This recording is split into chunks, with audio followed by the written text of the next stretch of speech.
बात कर लेते हैं दिन भर की सबसे बड़ी खबर की, राम मंदिर से जुड़े चोरी के विवाद।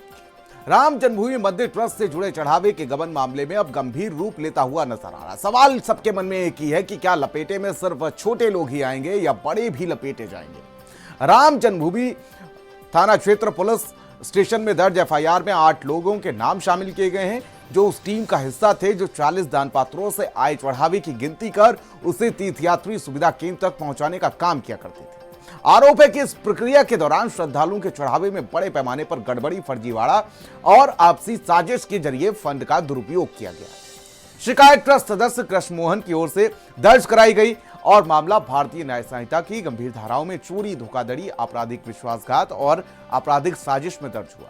एफआईआर में जिन नामों का उल्लंघन है उसमें टिन्नू यादव, अनुकल मिश्रा, लवकुश मिश्रा, अविनाश शुक्ला और साथ ही साथ मनीष यादव, सुभाष श्रीवास्तव, करुणेश पांडे और रामशंकर मिश्रा शामिल हैं। जांच एजेंसियां अब इस पूरे फंड मूवमेंट और कैश हैंडलिंग की बारीकी से पड़ताल कर रही हैं। वहीं चंपत राय और अनिल मिश्रा के इस्तीफे की चर्चाएं भी आज दिन भर चलती रही। हालांकि आधिकारिक तौर पर किसी के भी इस्तीफे की पुष्टि नहीं हुई है। सूत्रों के मुताबिक एसआईटी जांच में करोड़ों रुपए की नकदी और जेवरात के कथित हेरफेर के संकेत भी मिले हैं। ट्रस्ट की ओर से शुरुआती कार्रवाई में कुछ बरामदगी भी हुई, जिसमें करीब 3 करोड़ रुपए वापस मिलने की बात भी सामने आई थी। लेकिन अब बड़ा सवाल यही खड़ा हो रहा है कि आखिर यह पूरा खेल कितना बड़ा था और कितने करोड़ का लेन देन की इस गड़बड़ी की चपेट में ट्रस्ट आया है।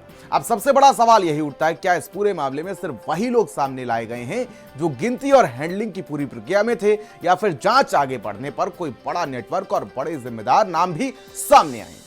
क्या यह मामला सिर्फ छोटों पर कार्रवाई बनकर रह जाएगा या सच में उस पूरे सिस्टम की परतें खुलेगी जहां श्रद्धा के चढ़ावे पर सवाल खड़े हो रहे हैं? अब सुनवाते हैं आपको कि आखिर कैसे विपक्ष इस पूरे मामले में हमलावर है। बड़े डकैत हैं, उनको कौन बचा रहा है? चंदा चोरों को क्यों बचा रहे हैं? क्या गिरफ्तारी चंपत राय की हुई? क्या गिरफ्तारी अनिल मिश्रा की हुई? क्या गोपाल राव को गिरफ्तार किया गया?